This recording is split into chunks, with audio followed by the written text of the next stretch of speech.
ठरलं तर मग या मालिकेच्या पुढील काही येणाऱ्या भागांचे अपडेट जाणून घेऊया आपल्या आजच्या या व्हिडिओमध्ये. चला तर मग अजिबात वेळ वाया न घालवता सुरुवात करूया आपल्या या व्हिडिओला. तर इकडे आता आपण पाहिलं आहे की सचिन आणि अस्मिता ह्या दोघांमध्ये भांडण झालेलं आहे आणि त्यानंतर आता सचिन हा घरचे सगळे तिकडे आल्यावर रागारागात तिकडनं निघून गेलेला आहे. तर सायली ही आता समजवायला आलेली आहे इकडे अस्मिताला. तर अर्जुन हा सचिनकडे गेलेला आहे आणि मग आता इकडे सचिन हा एकटाच जाऊन गुपचूपपणे उभा असतो बाहेर. ही गोष्ट जेव्हा अर्जुन बघतो तेव्हा अर्जुन मागून अलगद जातो आणि सचिनच्या खांद्यावरती हात ठेवतो. सचिन मागे वळतो तर मागे अर्जुन असतो. अर्जुन लगेचच सचिनला म्हणतो, सचिन काय रे, काय झालं? एरवी तर तू कधी एवढा चिडत नाहीस, पण मग आज तू एवढा चिडलास म्हणजे नक्की मला खात्री आहे या सगळ्यामध्ये चूक अस्मिताईचीच असेल. काही झालं आहे का? तुम्हा दोघांमध्ये एवढे वाद कधीच होत नाहीत, पण आज एवढे वाद झालेत म्हणजे नक्कीच काहीतरी मोठं घडलेलं असणार. काय झालं आहे ते तू सांगू शकतोस आम्हाला? बोल ना, काही झालं आहे का अस्मिताताई? मगाशी जेव्हा आम्ही घरी आलो तेव्हा तुझ्यावरती ओरडत होती. तुम्हा दोघांमध्ये खूप मोठ्या प्रमाणावरती वाद सुरू होता, म्हणजे काहीतरी नक्कीच मोठं घडलेलं असणार, गंभीर असणार. काही झालं आहे का? हे बघ, जर काही असेल तर तू तसं आम्हाला सांगू शकतोस. बोल ना, काय झालं आहे? अरे आपण मित्रसुद्धा आहोतच की. त्यावर सचिन म्हणतो, सॉरी यार अर्जुन, तू मला नेहमी एवढा मॉरल सपोर्ट करत आलेला आहेस, तरीसुद्धा मी एवढी मोठी गोष्ट तुझ्यापासून लपवायला नको होती. आता लपवायला नको होती म्हटल्यावर अर्जुन म्हणतो, काय झालं? त्यावर सचिन सांगत असतो, अर्जुन एक अशी गोष्ट आहे जी मी आजपर्यंत कोणाला सांगितलेली नाही आहे. अगदी माझ्या बायकोला म्हणजे अस्मीलासुद्धा नाही किंवा माझ्या आईबाबांनासुद्धा नाही. अर्जुन म्हणतो, असं काय आहे सचिन? त्यावर सचिन सांगतो, अर्जुन ॲक्च्युली मी डिटेक्टिव्ह म्हणूनसुद्धा काम करतो आणि सध्या माझ्याजवळ एक केस आलेली आहे, ती म्हणजे महिपत शिखरे यांची मुलगी साक्षी शिखरे. त्यावर अर्जुन म्हणतो, काय? अरे पण ती तर. त्यावर आता सचिन म्हणत असतो, हो मला माहिती आहे, ती तर मेली, ती जिवंतच नाही, ती हयातच नाही, मग तिची कसली केस? बरोबर ना? हेच प्रश्न तुझ्या मनात असतील. अरे पण ती मेली याचा पुरावा काय आहे अर्जुन? ती मेली ह्याचं मैत कोणी बघितलं? ती मेली आणि तिचा बाप एवढा मोठा गुंड, एवढा मोठा डॉन, तो असा सहजासहजी गप्प बसला? हे सगळं कसं शक्य आहे? म्हणून खरं तर ही केस आम्ही ओपन केले आणि याच्यावरती आम्ही रिसर्च करतो आणि त्याच दरम्यान आम्हा लोकांना एका मुलीवरती संशय आला की ती साक्षी शिखरेच आहे. म्हणून हे कन्फर्म करण्यासाठी तिच्याबरोबर मला प्रेमाचं नाटक करावं लागतं आहे. त्यावर अर्जुन म्हणतो, काय? त्यावर सचिन म्हणतो, हो, हा माझ्या कामाचा भाग आहे. मला तिच्याबरोबर नाटक करून तिच्याबरोबर राहावं लागतं आहे आणि मला ती खरोखर नक्की कोण आहे हे शोधून काढायचं. मी खूप प्रयत्न करतो रे, पण ती मुलगीसुद्धा खूप हुशार आहे. तिने तिचे सगळे पुरावे मिटवले आणि या सगळ्यात अस्मीला माझ्यावरती डाऊट येतो आहे की माझं बाहेर काहीतरी सुरू आहे म्हणून. मग या अशा वेळी मी काय करायचं? त्यावर अर्जुन म्हणत असतो, इट्स ओके सचिन, तुझी अवस्था काय आहे ते मला कळलं आहे, पण हे बघ, अशा वेळी अस्मिताताईची चिडचिड होणंसुद्धा चांगलं नाही आहे की नाही? आपल्याला तिची जास्तीत जास्त सध्या काळजी घ्यायची आहे, तिला जपायचं आहे, तिला सांभाळायचं आहे. म्हणून मग मी काय म्हणतो तुला, तू काळजी सोडून दे आणि तू पुन्हा तुझ्या कामाला लाग, तू कष्ट कर, मी आहे ना तुझ्याबरोबर. आणि राहिला प्रश्न अस्मिताईचा. अरे अस्मिताईचा राग म्हणजे अळवावरचं पाणी. आत्ता चिडली आहे, थोड्या वेळात नॉर्मल होईल आणि स्वतःहून तुझ्यासाठी कॉफी घेऊन सॉरी म्हणायलासुद्धा येईल. आणि त्याशिवाय सायली आहे ना, सायली समजावेल तिला, सायली समजून सांगेल आणि मग अस्मिताई ऐकेलही. त्यावर सचिन म्हणतो, अरे ते सगळं झालंच, पण आता अस्मीला तुम्हाला सांभाळायचं, ती सध्या तुमची जबाबदारी आहे. नाही म्हणजे मला मान्य आहे, माझी बायको आहे, माझं बाळ आहे, पण तरीही मला वेळ. त्यावर अर्जुन म्हणतो, डोंट वरी, आम्ही आहोत ना आणि आपण शेवटी फॅमिली आहोत. मग फॅमिलीसाठी नाही करणार तर कोण करणार रे? तर दुसरीकडे आता सायली हिनेसुद्धा अस्मिताला चांगलं समजावलेलं असतं की तुम्ही काही काळजी करू नका, तुमच्या मनात जसं आहे तसं काही नसेल वगैरे. त्यानंतर मग ही समजवी झाल्यावर आता सायली आणि अर्जुन रविराज काकांच्या घरी आलेले असतात. रविराज काकांच्या घरी आल्यावर मग सायली ही रविराज काकांना सांगू लागते की रविराज काका, अहो तुळजापुरात आम्ही जिथे गेलो होतो तिथे आम्हाला तो महिपतचा माणूस सापडला ज्याने तुमचा अपघात घडवून आणला. तोच माणूस ज्याचं नाव बाबू ड्रायव्हर आहे, ज्याचा फोटो आपण महिपतला त्या जंगलात दाखवला होता. आपण जेव्हा त्याला तो फोटो दाखवला तेव्हा तो खूप घाबरला होता. नंतरनं आम्ही बाबू मेला हे समजून सोडून दिलं. त्यावर अर्जुन म्हणतो, पण बाबू जिवंत आहे सिनियर. आणि बाबू आम्ही जिथे तुळजापुरात रुद्रप्रतापच्या लग्नाला गेलो होतो तिथे जोगत्या म्हणून सापडला. आम्ही त्याला तिथे पकडला आणि त्याला चौकशीला घेतला. त्यावेळी त्याला पोलिसांची धमकी दिल्याबरोबर तो बरोबर सगळं काही पटापट सत्य ओकू लागला. आणि त्यावेळी बाबूने आम्हाला असं सांगितलं की त्याने हे सगळं काम पैशांसाठी केलं. आणि यावेळी एक नाही तर 2 व्यक्ती होत्या. एक जेंटलमॅन व्यक्ती होती. त्यावर रविराज काका म्हणतात, जेंटलमॅन? त्यावर सायली म्हणते, हो, म्हणजे महिपत फक्त सुपारीचं काम करत होता, पण त्या जेंटलमॅननी त्याला सुपारी दिली होती. आता तो कोण असेल हे आपल्याला शोधून काढायचं आहे. रविराज काका म्हणतात, नाही रे अर्जुन, नाही सायली.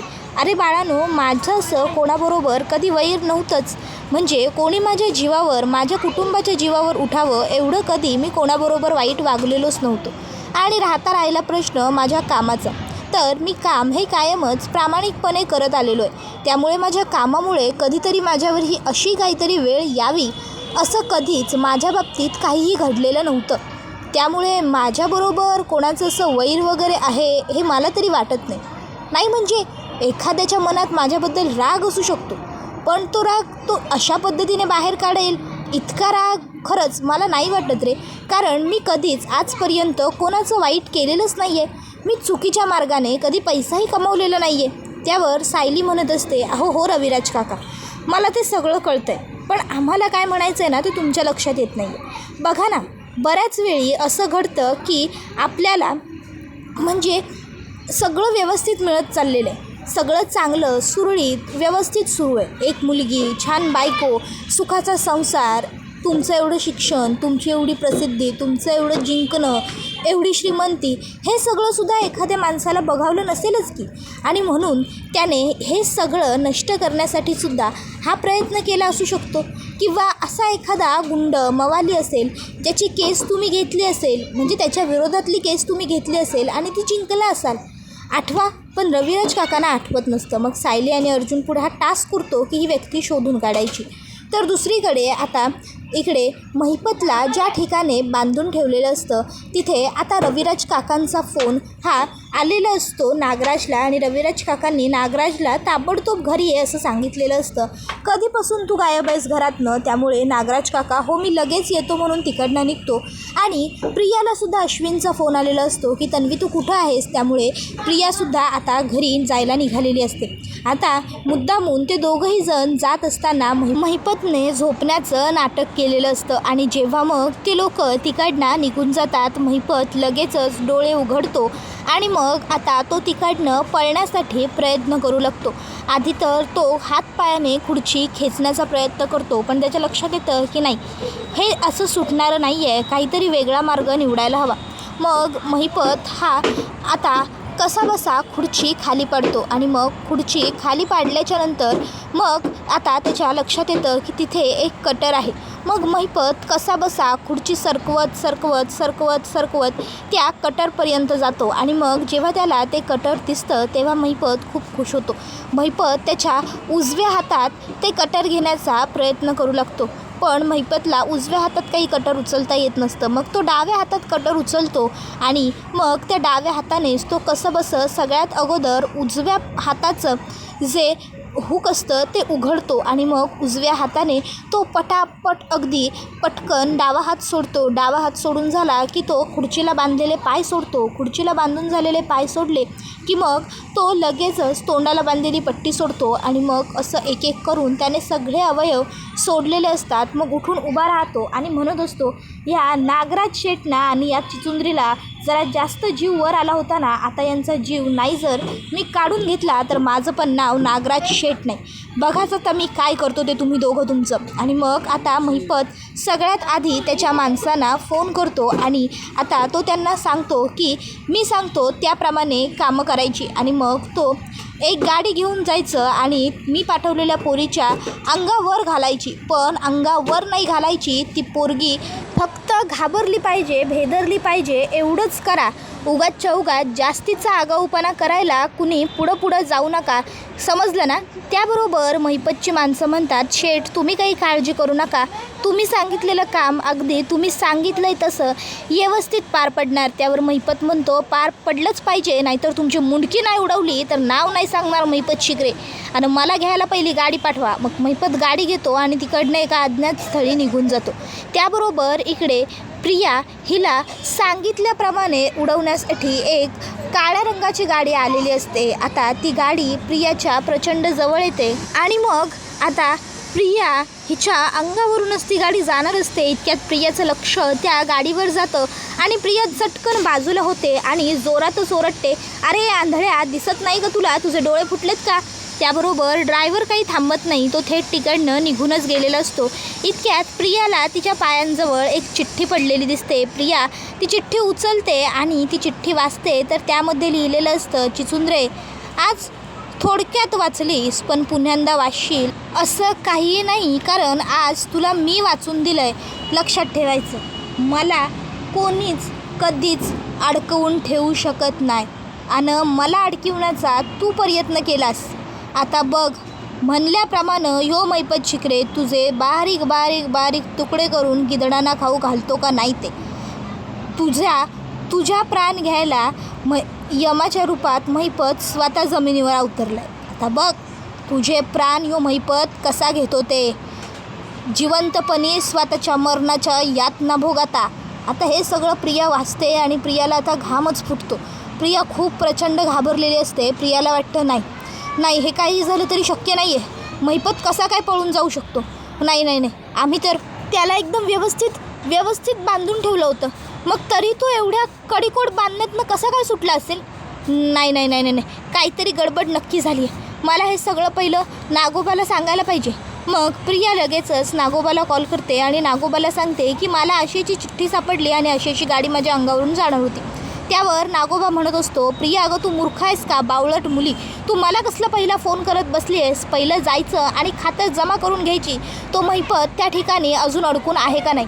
जर तो महिपत सुटला ना तर आपल्याला सगळं काही खूप अवघड जाणार आहे. जा लवकर आणि बघ पहिलं तो महिपत तिथे आहे का नाही ते.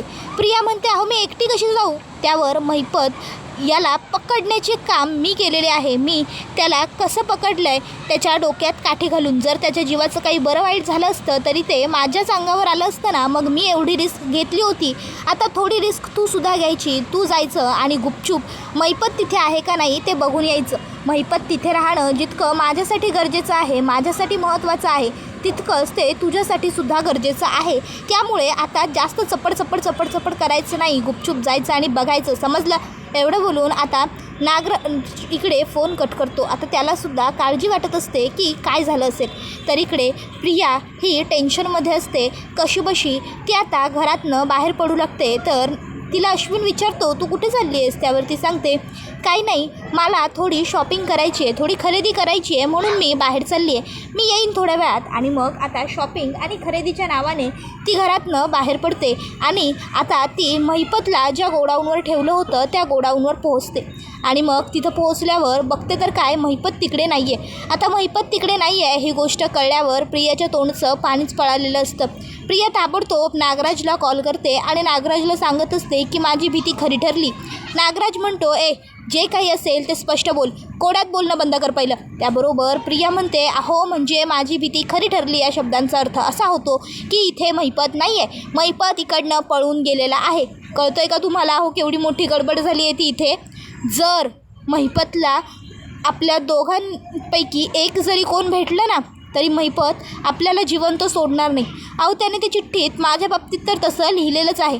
त्याबरोबर आता प्रिया म्हणत असते, तुमचीच आयडिया होती, आपण महिपतला किडनॅप करूया, आपण त्याला दडवून ठेवूया म्हणून. आता बघताय ना, त्याला दडवून ठेवण्याच्या नादात केवढा मोठा गोंधळ झाला आहे तो. काय करायचं आत्ता. आणि दडवून ठेवायचं म्हणालात काही सोयसुद्धा केली नव्हती. अहो जरा माणसं वगैरे ठेवायची होतीत ना त्याच्यावर लक्ष द्यायला. आता बघताय ना केवढा मोठा गोंधळ होऊन बसलाय ते. लवकरात लवकर त्याने आपल्याला शोधायच्या आत आणि वर पाठवायच्या आत आहे ना आपल्याला त्याला शोधलं पाहिजे, नाहीतर मग आपल्या फोटोना हार लागलेच म्हणून समजा. एवढं बोलून प्रिया आता फोन कट करते. तर दुसरीकडे सायली हे अर्जुनला म्हणत असते, अहो रविराज काका जर म्हणतात की म्हणजे त्यांचं कोणाबरोबर वैर नव्हतं किंवा असं काहीही नव्हतं, तर मग हे सगळं खरोखर कोणी का केलं असेल? का कोणी त्यांचा एवढा सुखी आनंदी गुणाचा संसार उद्ध्वस्त करण्याचा प्रयत्न केला असेल? मला तर ना कधी कधी खरंच लोकांचं आश्चर्यच वाटतं. एका बाजूला आमच्यासारखी लोक ज्यांना प्रेम, माया, आपुलकी, आपली माणसं, आपली नाती मिळत नाही, आणि दुसऱ्या बाजूला ही अशी लोक जी एखाद्या माणसाचं आयुष्य उद्ध्वस्त करू पाहतात.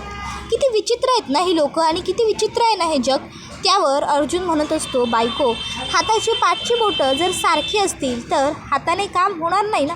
त्याचप्रमाणे जर जगात सगळीच लोकं चांगली असतील तर वाईट घडामोडी घडणारच नाही ना. जगाची जगराहाटी चालणार नाही. त्यामुळे जगात जितकी चांगली लोकं आहेत ना तितकीच वाईटही असतात. असो, त्या सगळ्याशी आपला सध्या संबंध नाही आहे. आपल्याला सध्या रविराज काका आणि प्रतिमा आत्या यांचा अपघात कुणी घडवून आणला ते बघायचं. त्यावर सायली म्हणते, अहो हो ना, नाही म्हणजे अजूनही तो जेंटलमॅन माणूस कोण होता हे आपल्याला कुठे कळले? अजूनही तो जेंटलमॅन माणूस तर गुलदस्त्यातच आहे. रविराज काकांना कोणीच आठवत नाही आहे त्यांच्यासोबतचं हे असं असेल असं. मग काय करायचं? कसं शोधून कसं काढायचं? काहीतरी तर करावं लागेलच. सायली म्हणते, अहो तुम्हाला काही सुचतं आहे का? त्यावर अर्जुन नकारार्थी मान हलवतो. सायली म्हणते, मग काहीतरी करायला तर हवं.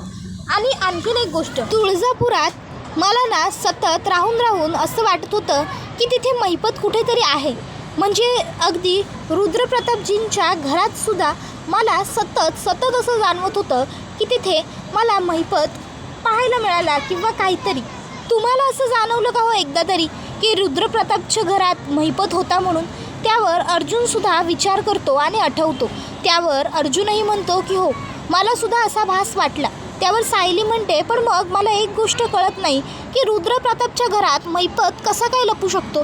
नाही म्हणजे रुद्रप्रतापचा तर महिपतबरोबर काहीही संबंध नसणारच, कारण रुद्रप्रताप एक उत्तम आणि चांगले व्यक्ती आहेत असं तुम्ही म्हणाला होतात. त्यावर लगेचच अर्जुन म्हणतो, हो अगदी बरोबर आहे बायको, मला पण तोच डाऊट आला होता, पण मलाही कळत नाही आहे की तिकडे नक्की महिपत पोहोचेल कसा. तुळजापुरात रुद्रप्रताप हे खूप मोठं प्रतिष्ठित नाव आहे. जसं पनवेलमध्ये आपलं नाव आहे ना, तसं तिकडे त्यांचं आहे. मग तिकडे महिपत कसा काय लपू शकतो? आता दोघंही जण विचार करत राहतात या गोष्टीवर, आणि हा व्हिडिओ इथेच संपतो. व्हिडिओ आवडला असेल तर व्हिडिओला लाईक करा, चॅनलवर नवीन असाल तर चॅनलला सबस्क्राईब करा आणि बेल आयकॉन आठवणीने प्रेस करा, जेणेकरून तुम्हाला पुढच्या प्रत्येक व्हिडिओचं नोटिफिकेशन मिळत जाईल आणि सर्व व्हिडिओंचा आनंद हा अगदी उत्तम पद्धतीने घेता येईल. चला तर मग आजच्या पुरतं इथेच थांबूया.